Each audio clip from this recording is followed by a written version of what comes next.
माँ, ये जो माँ का पवित्र शब्द है ना, ये गौ माता के मुख से निकला है।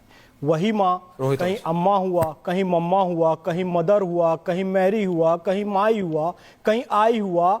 उसी मदर शब्द से, उसी माँ शब्द से भारत माँ हुआ, गंगा माँ हुआ, गौ माँ हुआ, देवकी माँ हुआ, यशोदा माँ हुआ, पार्वती माँ हुआ, जगदम्बा माँ हुआ, मदर हुआ, मैरी हुआ, सब हुआ। आमना माँ हुआ, त्रिशला माँ हुआ, गौतमी माँ हुआ।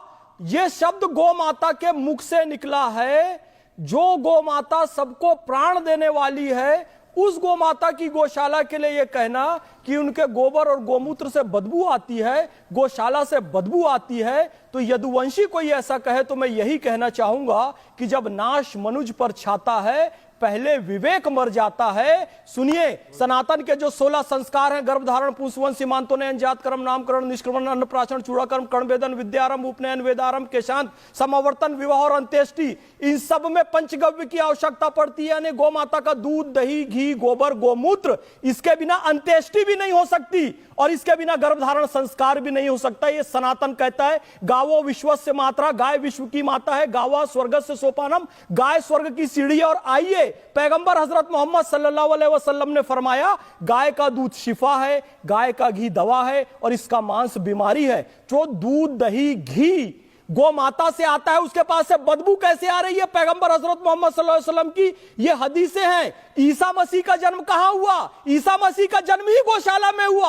आज भी ईसाई भाई 25 दिसंबर को छोटी सी गौशाला बनाएंगे, लकड़ी की गाय रखेंगे, बैल रखेंगे, उस गाय का चारा बिछाएंगे, उसमें बाल ईसा को सुलाएंगे। गौशाला में ईसा मसीह का जन्म हो रहा है। गुरु गोविंद सिंह कह रहे हैं, गोघात का दोष जग से मिटाऊं, गोहत्या का दोष जग से मुझे मिटाना है। भगवान श्री कृष्ण गोवर्धन पर्वत उठाते गोबर को ही धन कहा। गोपाल मणि जी गुरुदेव ने कहा कि कहूं धेनु निज सृष्टि रचना, मेरो मलमल शोधक बरना। मल नहीं, गोबर रचे पुरारी, सुनही कहूं निज मति अनुसारी। की मल नहीं है, गौ माता का गोबर है। खेत में हिंदू, सिख, ईसाई जो भी डाले, खेत उसका उपजाऊ बनेगा और सब कैंसर से मुक्त होंगे।